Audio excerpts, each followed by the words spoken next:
सबको नमस्कार। आशा है आप सब अपने अपने मोबाइल के सामने बैठ गए होंगे।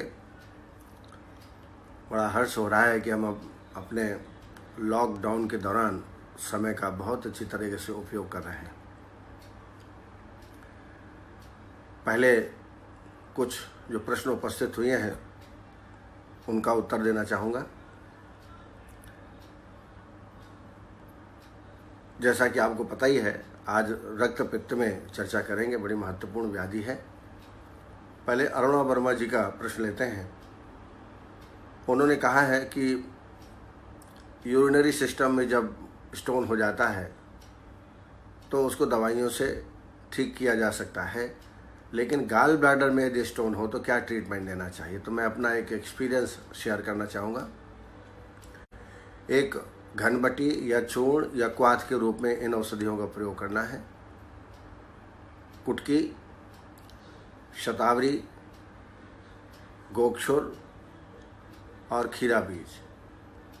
कुटकी, शतावरी, गोक्षुर और खीरा बीज, इनको बराबर बराबर मात्रा में लेकर के बारीक चूर्ण कर लें या घनबटी बना लें या काढ़ा के रूप में यौकुट करके दे सकते हैं।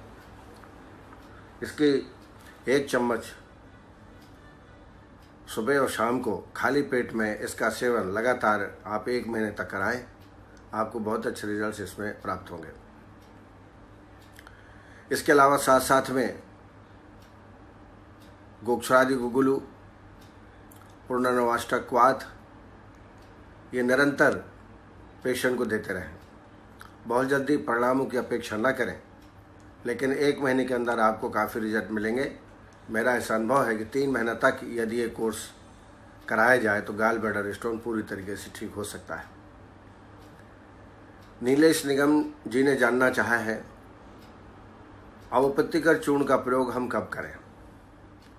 अवपत्तिकर चूर्ण में त्रिफला, त्रिकटु, निशोथ, दालचीनी, विडंग आदि द्रव्य होते हैं, उष्ण द्रव्य हैं इसमें। तो कफानुबंधी अम्ल पित्त में इसका प्रयोग श्रेष्ठ है। अगर पित्त का अनुबंध ज़्यादा है, मल शिथिल हो रहा है, क्योंकि पित्त के वैसे ही गुण होते हैं सास्नेह, उष्णम, तीक्ष्णम, अम्लम, सरम, कटु, तो पहले से ही यदि मल शिथिल है, अवपत्तिकर चूर्ण देने से उसमें मल प्रवृत्ति अधिक मात्रा में हो सकती है। तो मेरे हिसाब से कफानुबंधी में, जहाँ कफ का प्रादुर्भाव ज़्यादा हो अम्ल पित्त में, वहाँ इसका प्रयोग करें। और भोजन के 2 घंटे बाद, भोजन के तत्काल बाद कभी भी अवपत्तिकर चूर्ण का सेवन ना करें। 2 घंटे बाद या 2 घंटे पहले इसका सेवन आप 5 ग्राम की मात्रा में कर सकते हैं। नारायण जोशी जी ने पूछा है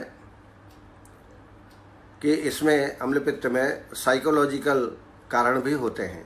बिल्कुल सही है, मैंने वो शायद बताया भी होगा कि जो हमेशा डिप्रेशन में रहते हैं, चिंतन में रहते हैं, शोक करते हैं, तो उसमें ये लक्षण, अम्ल पित्त के लक्षण मिलते हैं। तो निदान का परिवर्जन आपको करना ही है। पहले ही बता दीजिए कि इस प्रकार के यदि कोई क्रिया काल वो कर रहे हो पेशेंट, तो कहें कि भाई ऐसा चिंता शोक मत करें, और आवश्यक हो तो इसमें शिरोधारा, शिरोवस्ती आदि का प्रयोग इसमें कर सकते हैं। दवाइयों में मेध रसायन चूर्ण सबसे फर्स्ट क्लास है। हम हमेशा मेध रसायन चूर्ण सपोर्ट के लिए देते हैं। इसमें मुलैठी, गिलोय, शंखपुष्पी, मुलैठी, गिलोय, शंखपुष्पी और ब्राह्मी, इनको बराबर बराबर मात्रा में चूर्ण बना लें। 1 चम्मच सुबह शाम देवें किसी भी मेंटल कंडीशन के लिए। और जहाँ भी रस औषधियों का प्रयोग करें तो इस चूर्ण का भी अवश्य प्रयोग करें। जैसे एलोपैथिक में एंटीबायोटिक लिखते हैं और बी कॉम्प्लेक्स साथ में लिखते हैं, तो आप भी रस औषधियों में कोई दुष्प्रभाव न हो तो इस चूर्ण का प्रयोग आप कर सकते हैं। मनोज अग्रवाल जी ने पूछा है कि ओपीडी में अम्ल पित्त का क्या ट्रीटमेंट होगा। तो मैंने उसमें बताए हैं, रस औषधियाँ बताई हैं, टैबलेट बताई हैं। फिर भी पुनः मैं रिपीट करता हूँ, अम्ल पित्त का रोगी आवे तो एक तो अवपत्तिकर चूर्ण, कफानुबंधी हो तो 5 ग्राम, भोजन के 2 घंटे बाद या भोजन के 2 घंटे पहले इसका सेवन कराएं। इसके बाद अम्ल पित्तांतक रस, प्रवाल पृष्ठि और सूत शिखर। अम्ल पित्तांतक 250, सूत शिखर 125 मिलीग्राम और प्रवाल पृष्ठि 250 मिलीग्राम। ऐसे दिन में 3 मात्राएं देने के लिए पेशेंट को बोले। इलादी बटी का उपयोग अच्छा है। इसके अलावा उशीरासो, चंदनासो जैसे रोगी के लक्षण हो उस प्रकार का ट्रीटमेंट दे सकते हैं। इसके बारे में कल विस्तार से चर्चा हम लोग कर चुके हैं। अभिनव सिंह ने पूछा है कि कंडू का अपना एक्सपीरियंस, कंडू के ट्रीटमेंट का अपना एक्सपीरियंस साझा करें। वाकई स्कैबीज एक बहुत ही कष्टदायक रोग है, बहुत ही अधिक खुजली होती है।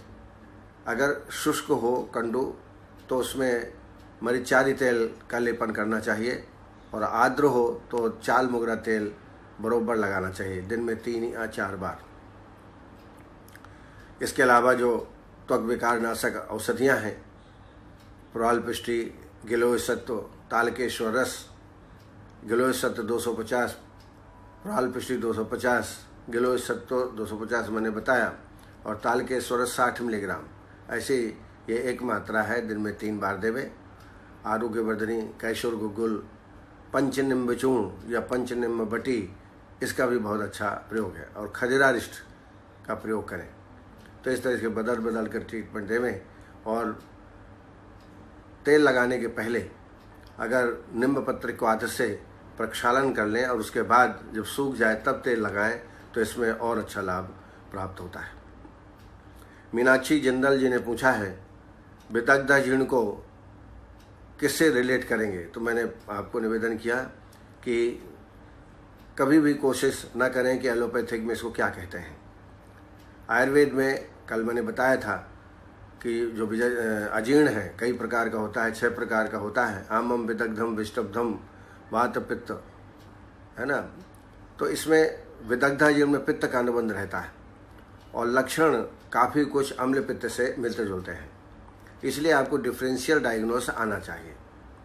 विदग्धे भ्रम तृण मूछा पित्ताज विविधा रुजाह उद्गार से सधूम अम्ला स्वेदोदाह से जाए। सधूम अम्ला, इसका जो उद्गार होता है वो धूम्रयुक्त अम्ल उद्गार होगा, और जो अम्ल पित्त में होता है वो तिक्ताम्ल उद्गार गौरवी, तिक्त युक्त अम्ल उद्गार। इससे डिफ्रेंशिएशन आप कर सकते हैं। अभिपाक क्लम उत्कलय से तिक्ताम्ल उद्गार गौरवी है। हृदकंठ दाह अरुच भिषे तद अम्ल पित्तम बदंती भिषक। तो इससे आप डिफ्रेंशिएट कर सकते हैं। मैंने अदरक सुरस का भी प्रयोग बताया था कि अदरक सुरेश 5 ml की मात्रा दिन में 2 बार देवें। यदि रोगी को आराम मिल जाए तो ये विदग्धाजीर्ण है, आराम ना मिले, रोगी को तकलीफ हो जाए तो यह अम्ल पित्त है। इस तरह डिफ्रेंशिएशन आप इसमें रोग में कर सकते हैं। कफानुबंधी अम्ल पित्त में क्या शीत पित्त भी हो सकता है? ऐसा देखा नहीं गया क्योंकि कारण बिल्कुल अलग हैं। जो शीत पित्त में कारण है वो अलग हैं। शीत मारुद समुस्पर्शात प्रदुष्टो कफ मारुदो पित्तेन सह संभूय वही अंतः विसर्ता वर्टी दृष्ट समूहस्थाना संजायते सोथा बहु सकंडोस्तोद्बहुल्वः छर्ज ज्वर विदहिबान उदर्दम इतिदम विद्यात शीत पित्तम मथा परे वाता अधिकम शीत पित्तम उदर्दस्तु कफ उद्भवादि संप्राप्ति। इसके लक्षण सब बिल्कुल अलग हैं, तो उसकी संभावना नहीं है कि अम्ल पित्त के साथ शीत पित्त भी हो जाए। जितेंद्र वर्मा जी ने प्रश्न किया है प्रवर मध्यहीन शुद्धि में लक्षणों के बारे में कुछ जानकारी दीजिए। देखिए, जब शोधन हम कराते हैं, पंचकर्म कराते हैं, खासतौर से वमन और विरेचन, तो इसमें शोधन किस प्रकार का हुआ है, उत्तम है कि मध्य है कि हीन है, इसको डिसाइड करना आवश्यक है। क्योंकि संसर्जन क्रम भी शोधन के अनुसार ही संसर्जन क्रम दिया जाता है, तो वो आवश्यक है। इसके लिए पैरामीटर्स हैं। चक्रपाणी ने 4 पैरामीटरों का उल्लेख किया है: आंतकी, मानकी, वैगिकी और लैंगिकी। आंतकी माने अंत के आधार पर। पित्तांतम वमनम श्रेष्ठम कफांतम जब रेकमा हो। वमन में पित्तांत और विरेचन में कफांत। मानकी, जो द्रव्य बाहर निकला उसको नापना पड़ता है, उसको मानकी बोलते हैं। वमन में 1 हीन, 1.5 प्रस्थ मध्य और 2 प्रस्थ उत्तम। प्रस्थ और विरेचन में 2 प्रस्थ, 3 प्रस्थ और 4 प्रस्थ, हीन, मध्य और उत्तम। 1 प्रस्थ बराबर 13.5 पल अर्थात 54 तोला। उस हिसाब से मानकी का मापन किया जाता है।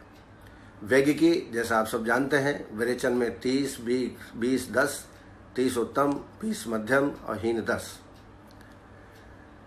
वमन में 8 उत्तम, 6 मध्यम और 4 हीन।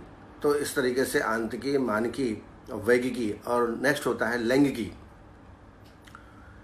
सम्यक वमन के लक्षण, सम्यक विरेचन के लक्षण आपको प्राप्त होना चाहिए। लक्षण सबसे ज़्यादा महत्वपूर्ण है। कई बार आंतकी, मानकी में गड़बड़ हो जाता है, एक्चुअल हम नाप नहीं पाते हैं, तो उसकी चिंता न करें। यदि लैंगिकी सही है, लक्षण अच्छे मिल गए, जैसे वमन में सम्यक वमन के लक्षण हैं, क्रमाद कफ पित्त मथा लासी सहित सम्यक वमता श्रेष्ठा हर्त पार्श्व मूर्धेन्द्र मार्शुदो तथा लघुत्य पिछल लक्षण माने। क्रम से कफ पित्त का निकलना और इंद्रियों में शुद्धि, शिरा प्रदेश में हल्काहट, पेशेंट को किसी प्रकार का कोई तकलीफ ना हो, तो वमन ठीक हुआ। विरेचन के लिए भी स्रोतो विशुद्धेन्द्रिय संप्रसादो लघुत्वम ऊर्जनि नाम्यत्वम प्राप्तिश्च विटपित श्लेष्माइलाम सम्यक विरक्तस्य भवेत क्रमेण। स्रोतो विशुद्धेन्द्रिय, स्रोतस में शुद्धता महसूस हो, पेट में उसको हल्काहट लगे, भारीपन ना हो, तो समझ लीजिए अच्छा वमन हुआ। तो लैंगिकी इज़ वेरी इंपॉर्टेंट। तो लैंगिकी, मानकी, आंतकी और वैगिकी के माध्यम से शोधन को हमको तय करना है कि उत्तम शुद्धि हुई है, कि मध्य हुई है, कि हीन हुई है। आंचल महसूस जी ने पूछा है, अमलतास की फली मिलती है बाजार में, तो इसका मज्जा कैसे निकालें? बड़े आराम से निकाल सकते हैं। धीरे धीरे उसको फाड़ें और उससे मज्जा बड़े आराम से निकल जाती है, इसमें कोई तकलीफ नहीं होती है। जितेंद्र वर्मा जी ने पूछा है कि तर्पण चिकित्सा हेतु रोगी को कैसे असेस करेंगे? तो मैंने आपको बताया होगा, जहाँ पर भी शुद्धि करते हैं, जैसे मान लीजिए वमन कराया, विरेचन कराया, तो कई बार वायु की वृद्धि हो सकती है। जैसे कुष्ठ में विशेष रूप से बहुदोषा संशुद्ध कोष्ठी बहुसो अनुरक्षता प्राणान दोषे हित मात्र रहते वायु हन्याद बलम आशु। अगर बार बार आप शोधन कराएंगे, अत्यधिक शोधन कराएंगे, तो वायु की वृद्धि हो सकती है। वहाँ इसलिए कहा है स्निग्ध से हितम पानम शुद्धे कोष्ठे प्रवाहित रखते, इसलिए वहाँ स्नेह का पालन करना चाहिए। आगे रक्तपित्त में भी ऐसा ही है कि वहाँ अगर हम लंघन कराते हैं तो बाद में तर्पण कराना पड़ता है। जहाँ हम तर्पण करा रहे हैं वहाँ पेयादि क्रम का सेवन कराना पड़ता है। तो ये रोग विशेषानुसार तर्पण का प्रयोग करना चाहिए। तर्पण और ब्रह्मण में अंतर है। ब्रह्मणम यब्द बृहत्वाय, जो पूरे शरीर को बढ़ाए वो ब्रह्मण है, और संतर्पण किसी विशिष्ट धातु को बढ़ाए। जैसे रस धातु का क्षय हुआ है तो रसवर्धक नारियल का पानी दें, रक्तवर्धक या रक्त का क्षय हुआ तो रक्तवर्धक औषधियों का सेवन कराएं या आहार विहार का सेवन कराएं, इसको संतर्पण कहते हैं। संतर्पण से पूरा शरीर में फैट आदि नहीं बढ़ता, जबकि ब्रह्मण में फैट की ज़्यादा वृद्धि होती है और उसमें मोटापा ऐसे लक्षण भी मिल सकते हैं, लेकिन संतर्पण में ऐसे लक्षण नहीं मिलते। इसलिए स्थूल रोग में भी लघु संतर्पणम चतक, वहाँ भी संतर्पण कराएं, लघु संतर्पण। वहाँ मेदनाशक चिकित्सा करना है, मेद न बढ़ पाए ऐसे ही तर्पण चिकित्सा करना है। तो ऐसा आप तर्पण को समझें। सोमनाथ पाठक जी ने कहा है कि पथ्य और अपथ्य के बारे में भी बताते जाए। ठीक है, ध्यान रखेंगे इसका। डॉक्टर सत्येंद्र कुमार तिवारी जी इस कार्यक्रम को निरंतर देख रहे हैं। संध्या पांडे तो हमेशा ही प्रश्न भी पूछती हैं और इस कार्यक्रम को देख भी रही हैं, लाभान्वित हो रही हैं। उत्कर्ष वर्मा जी, शिखा वर्मा जी, JN नौटियाल जो एक बड़े प्रसिद्ध चिकित्सक हैं देहरादून में, पंचकर्म का बहुत बड़ा हॉस्पिटल है और जितने VVIP हैं उनका ये ट्रीटमेंट करते हैं, नॉलेजेबल व्यक्ति हैं, वो इस कार्यक्रम को सुन रहे हैं। रीना शर्मा कौशिक, रंजन विशद, ये भी आयुर्वेद के बहुत प्रकांड विद्वान हैं और सबसे बड़ी बात कि बहुत सज्जन व्यक्ति हैं और राष्ट्रीय स्तर के कवि भी हैं। प्रसन्नता हुई कि वो कार्यक्रम देख रहे हैं। योगेश दत्त शर्मा जी, मनीष अग्रवाल जी, पारस अग्रवाल, नीना गुप्ता डॉक्टर अभय तिवारी, पंकज अग्रवाल जी, आर्य इंडिया, आदित्य सिंह, अनुराग सिंह और संदीप सिंह ये निरंतर कार्यक्रम को देख रहे हैं। आप निश्चित रूप से साधुवाद के पात्र हैं। आप प्रोग्राम देते हैं, हमें उत्साह बढ़ता है। इस कार्यक्रम के संयोजक आयुष दर्पण के कर्ता धर्ता डॉक्टर नवीन जोशी, वो निरंतर मेरे टच में रहते हैं, मेरे को उत्साहित करते रहते हैं, ध्यान दिलाते रहते हैं और उसका परिणाम यह है कि आज हम नियमित रूप से आपके सामने बैठते हैं। आइए अब रक्त पित्त के बारे में चर्चा करें। यह रक्तज विकार है। बृहत्त्रयी में इसका वर्णन उपलब्ध होता है। चरक संहिता में इसको महारोग के अंतर्गत रखा गया है और चरक ने तो यहाँ तक कहा है कि जिस प्रकार तृण में, सूखे तृण में अग्नि बड़ी तीव्रता से प्रज्वलित होती है और नष्ट कर देती है तृणों को, वैसे ही अगर रक्त पित्त का सही समय पे और जल्दी ट्रीटमेंट न किया जाए तो रोगी को मृत्यु भी ला सकती है या अनेक उपद्रव इसमें पैदा हो सकते हैं। तो इसी से आप समझ सकते हैं रक्त पित्त की महत्ता। ऊर्ध्वक रक्तपित्त, अधोग रक्तपित्त, या आप दो भेद विशेष रूप से जानते ही हैं। ऊर्ध्वक में ज़्यादातर इपिस्टेक्सिस, नाक से ब्लड निकलना, कभी कभी मुख से, कर्ण से भी ब्लड निकलता है। तो ये जो ब्लड निकलता है वो रक्तगत व्याधि के कारण निकलता है, कोई आघातजन नहीं है। आघातजन यदि निकलता है उसके चिकित्सा और उसके कारण उसका जो लक्षण है एकदम अलग होगा। तो आप जानते हैं जो रक्तगत बीमारियां हैं जिसमें प्लेटलेट्स की कमी हो जाती है, क्योंकि प्लेटलेट्स ये रक्त को जमने में महत्वपूर्ण अपना हिस्सा निभाती है। यानी प्लेटलेट्स बहुत अच्छी मात्रा में होना चाहिए। प्लेटलेट्स जब कम हो जाएं तो purpura, scurvy, pernicious anaemia, haemophilia, ऐसे तमाम प्रकार के रोग होते हैं जिससे ब्लड ब्लीडिंग होती रहती है। इसको हम तिर्यक रक्तपित्त भी कह सकते हैं, जैसे परप्यूरा है, हीमोफीलिया है, इनको। तो कहने का तात्पर्य कि रक्तगत जो बीमारियां होती हैं उनके कारण रक्तपित्त होता है। इसकी परिभाषा यदि देखें तो रक्तयुक्त पित्तम शीत पित्तम विधीयते। दूषित पित्त जब रक्त को दूषित करता है और जब रक्त की प्रवृत्ति ऊर्ध्वाधोष भाग से होने लगती है तो उसको रक्त पित्त बोलते हैं।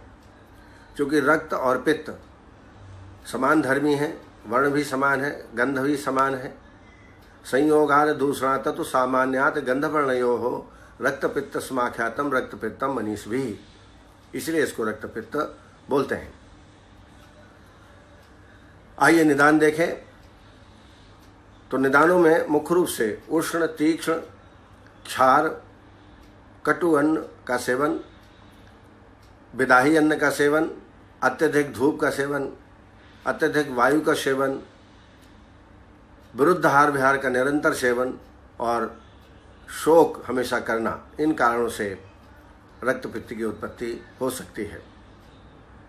तस्योष्णम तीक्ष्णम च कटूनि लवणानि च घर्मश्चान विदाहश्च, धूप का अधिक सेवन जैसे मैंने पहले बताया, और अन्न का विदग्ध हो जाना, ये मुख्य रूप से इसके निदान है, कारण है। संप्राप्ति देखें तो इन कारणों से पित्त का प्रकोप, पित्त प्रकोपित होकर के समान धर्मी होने के कारण रक्त को दूषित करना।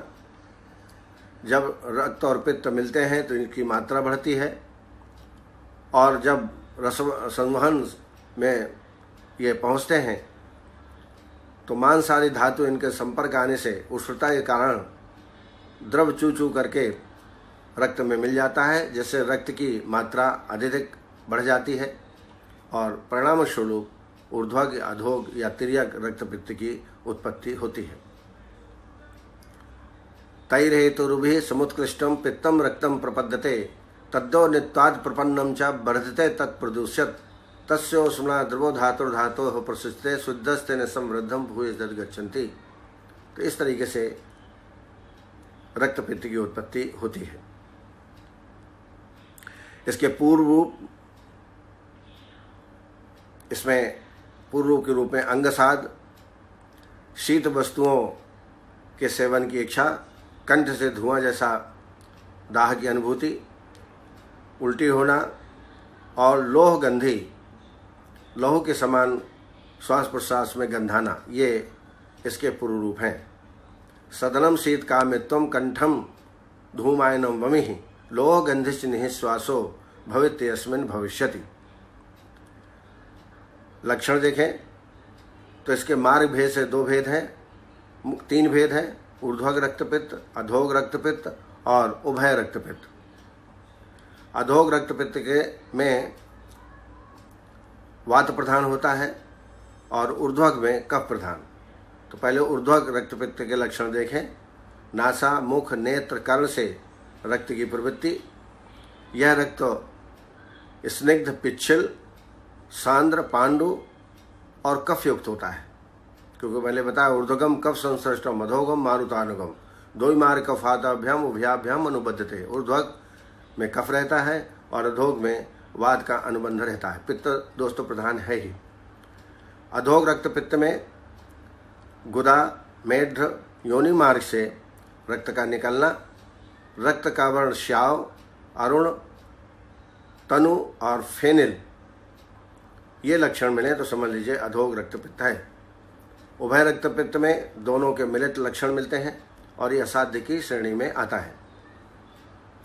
दोषानुसार भी इसके भेद किए गए हैं। 7 भेद आचार्य चरक ने कहे हैं। आप देखें, कफ का यदि अनुबंध है, कफज रक्तपित्त है, तो रक्त में कफयुक्त, सांद्र, पांडुवर्ण, स्निग्ध और पिच्छल वर्ण का रक्त की प्रवृत्ति होगी। सांद्रम सपांडुसय स्नेहम पिच्छलम चा कफानुतम श्यावरण सफेदम चा तनुरुक्षम च वातिकम रक्तपित्त कसायाभम। रक्तपित्त कसायाभम जो कसाय वर्ण का हो, कुछ पीत वर्ण का हो और गोमूत्र के वर्ण के समान हो, ग्रह धूमवत और अंजन के रंग का हो, ऐसा रक्तपित्त पैत्तिक कहलाता है। और वातिक में रक्त श्याव, अरुण, फेनिल युक्त और द्रव और रूक्ष, यह लक्षण इसमें मिलते हैं। परंतु ये बहुत ही कठिनता से जाना जा सकता है। बहुत ही एक्सपीरियंस चिकित्सक ही पता लगा सकते हैं। अगर दोष का अनुबंध पता लग जाए तो इसके बाद ट्रीटमेंट में भी आसानी होती है। अगर ये शीघ्रता से ठीक न किया जाए तो अनेक प्रकार के उपद्रव भी उत्पन्न हो सकते हैं। उपद्रव में दुर्बलता, श्वास काश की उत्पत्ति, ज्वर, वमन, पांडु, दाह, मूर्छा और तृष्णा जैसे विकार उत्पन्न हो जाते हैं। आइए साध्यता साध्यता के बारे में देखें तो 1 दोषज साध्य है, 2 दोषज याप्य है, त्रिदोषज जो रक्तपित्त है वो असाध्य होता है। और मंदाग्नि और क्षीण व्यक्ति को रक्तपित्त हो जाए तो वह भी असाध्य की श्रेणी में आता है। उसके अलावा गति के आधार पर भी साध्यासाध्यता का विचार किया है। तत्र यद ऊर्ध्वभागम तत्साध्यम, क्यों? विरेचनोपक्रमणीयत्वाद बहुविधत्वाद। यदि ऊर्ध्व रक्तपित्त है वो साध्य है, ये कफानुबंधी है। इसमें विरेचन प्रतिमार्ग चिकित्सा के दृष्टिकोण से इसमें विरेचन कराते हैं। विरेचन कराने से ऊर्ध्व रक्तपित्त में शांति होती है और ये याप्य है। विरेचन पित्त के लिए श्रेष्ठ तो है ही, लेकिन कफ के लिए भी अश्रेष्ठ नहीं है। कफ की चिकित्सा भी इसमें की जा सकती है। अधोग रक्तपित्त में वमन कराने का विधान है प्रतिमार्ग चिकित्सा सिद्धांत के आधार पर, लेकिन ऊर्ध्वग में अधोग में वातानुबंध होता है, वायु का अनुबंध होता है, तो वायु के लिए वमन श्रेष्ठ नहीं है। और ऐसी औषधियाँ भी नहीं हैं जो कि वमन भी कराएं और वात का नाश भी करें, इसलिए वो याप्य है। और यदि उभय भाग से दोनों तरफ से रक्त निकल रहा हो तो यह असाध्य की श्रेणी में आता है। तत्र यद ऊर्ध्वभागम तत्साध्यम विरोचनोपक्रमणीयत्वात् बहु औषधत्वात्, तत्र यद अधोभागम तद्याप्यम वमनोपक्रमणीयत्वात् अल्प औषधत्वाच्च, तत्र यद उभय भागम तद असाध्यम वमन विरेचन अयोगत्वात् न औषधत्वाच्च इति। इसके अलावा एक मार्ग बलवतो नातिवेगम नौतितम रक्तपित्त सुखम कालम साध्यम साति निरुपद्रवम। एक मार्गी हो, नवीन हो, ऋतु अनुकूल हो, रोगी बलवान हो, तो भी रक्तपित्त साध्य की श्रेणी में आता है। तो इस तरीके से साध्य साधता के बारे में भी जान लेना चाहिए। अब आइए चिकित्सा के बारे में चर्चा करेंगे। सर्वप्रथम, अगर उभरे हुए रक्तपित्त का बलवान में रक्तपित्त हो, बलवान रोगी को हो, और रक्तपित्त के माध्यम से रक्तपित्त अर्थात रक्त निकल रहा हो, तो उसको प्रारंभ में रोकना नहीं चाहिए। अगर प्रारंभ में रोक लेते हैं तो अनेक प्रकार के रोग उत्पन्न हो सकते हैं। यदि आम दोष से पित्त प्रकोपित हुआ हो और रक्तपित्त की उत्पत्ति करे तो इसमें लंघन कराना चाहिए।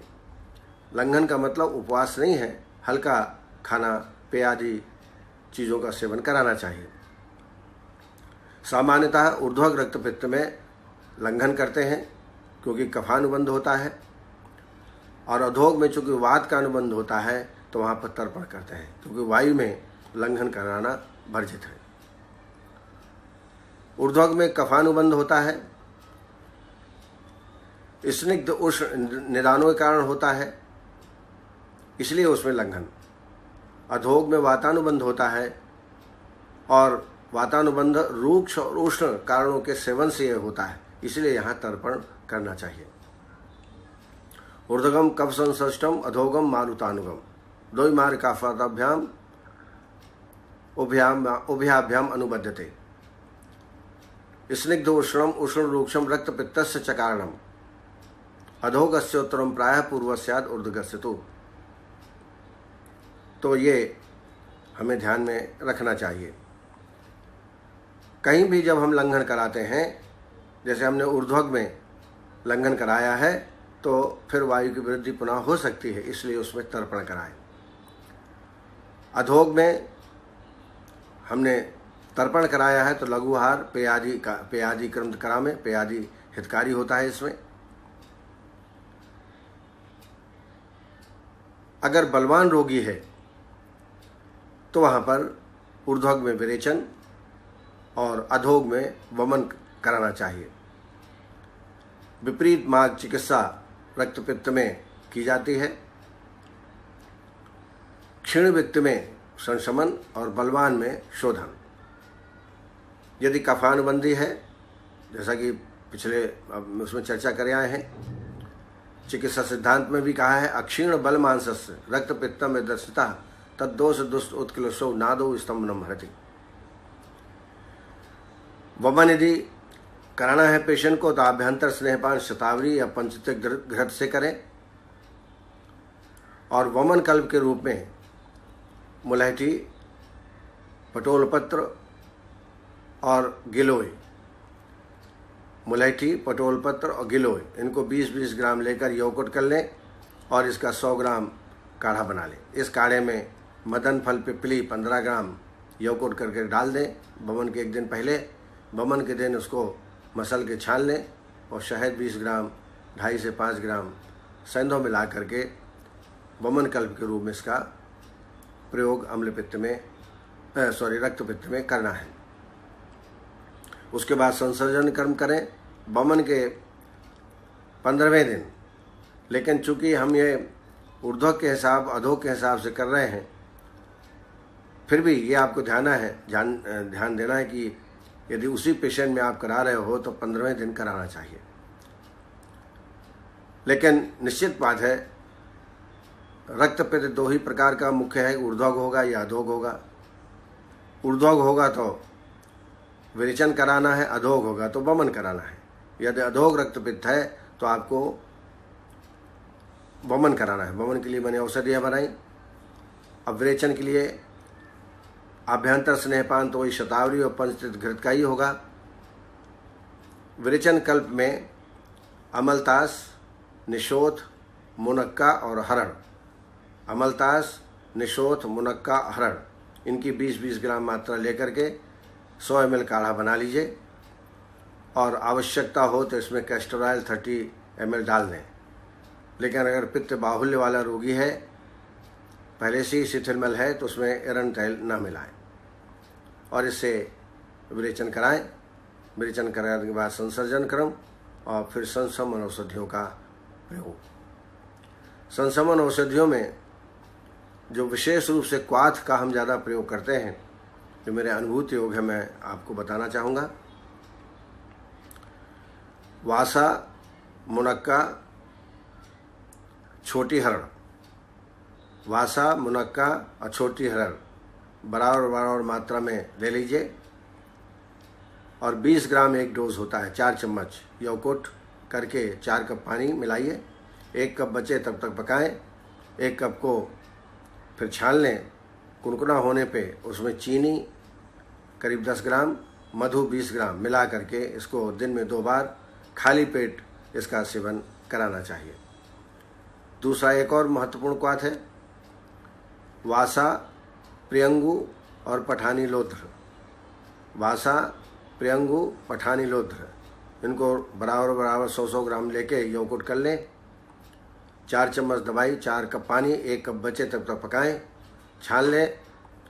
कुनकुना होने पर इसमें शहद मिला करके खाली पेट प्रातः एवं सायं दोनों टाइम इसका प्रयोग कराएं, भोजन के 2 घंटा पहले या 2 घंटे बाद।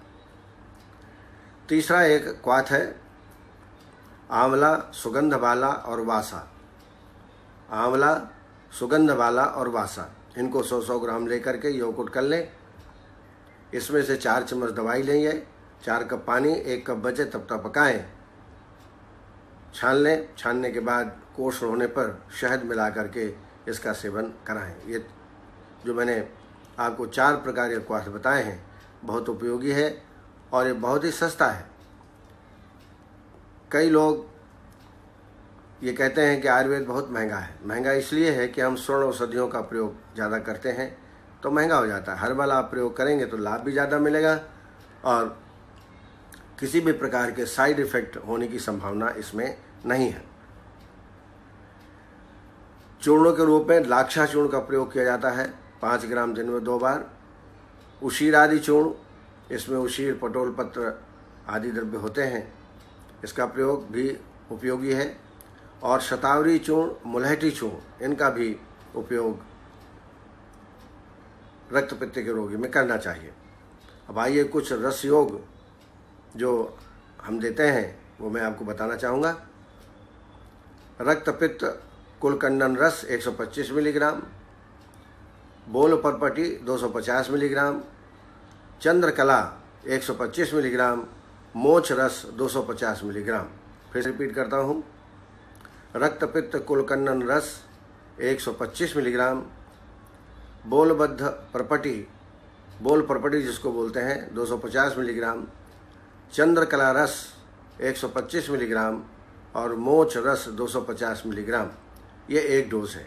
ऐसे 2 या 3 बार दिन भर में शहद के साथ इसका सेवन आप करा सकते हैं। आंवले के मुरब्बे के साथ भी इसका सेवन आप करा सकते हैं। दूसरा एक योग है रक्त पित्तांतक रस 125 मिलीग्राम, बोलबद्ध रस 250 मिलीग्राम, प्रवाल पिष्टी 250 मिलीग्राम और शुद्ध गैरिक 250 मिलीग्राम। फिर से मैं रिपीट करता हूँ, रक्त पित्तांतक रस 125 मिलीग्राम, बोलबद्ध रस 250 मिलीग्राम, प्रवाल पिष्टी 250 मिलीग्राम, शुद्ध गैरिक 250 मिलीग्राम। यह एक मात्रा है। ऐसी दिन में 2 या 3 बार शहद के साथ या आंवले के मुरब्बे के साथ या दादिमाष्टक अवलेह के साथ आप इसका प्रयोग कर सकते हैं। इसके अलावा कुछ क्वाथ हैं जिनका प्रयोग आप करें। पद्मकादि क्वाथ और आसो अरिष्ट में लोध्रासो, उशीरासो।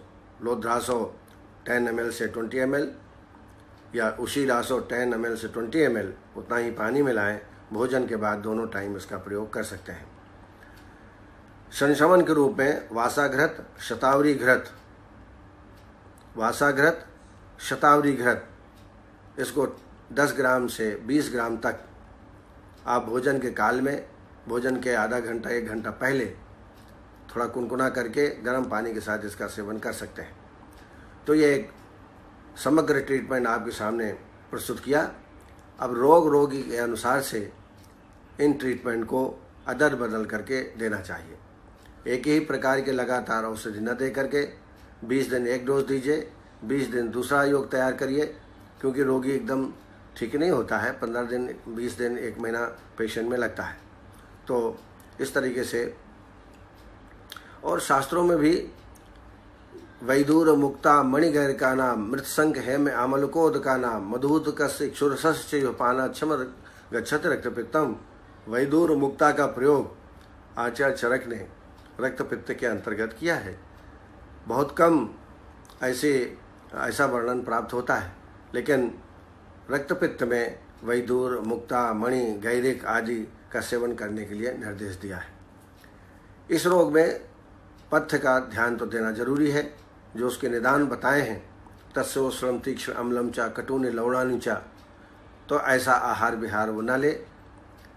खाने में खजूर है, अंजीर है, मुनक्का है, उशीर है, खस है, जो शीतल द्रव्य हैं, मुस्त परपट कोशिर चन्नोदीच नागरी है, शरत शीतम जलम दद्यात् पिपासा ज्वर शांति है। इसका पुनः पुनः पान करें, इससे भी रोगी को लाभ प्राप्त होता है। तली मली चीज़ें, विरोधी अन्न, फास्ट फूड, इन सब चीज़ों को आपको बंद कर देना है। तो इस तरीके से मैं हमेशा कहता हूँ, रोगी के आधार पे उसके अवस्थानुसार, रोग की अवस्थानुसार दवाइयों का संयोजन हमको करना है। फिर मिलेंगे इसी समय, तब तक के लिए नमस्कार, बहुत बहुत धन्यवाद।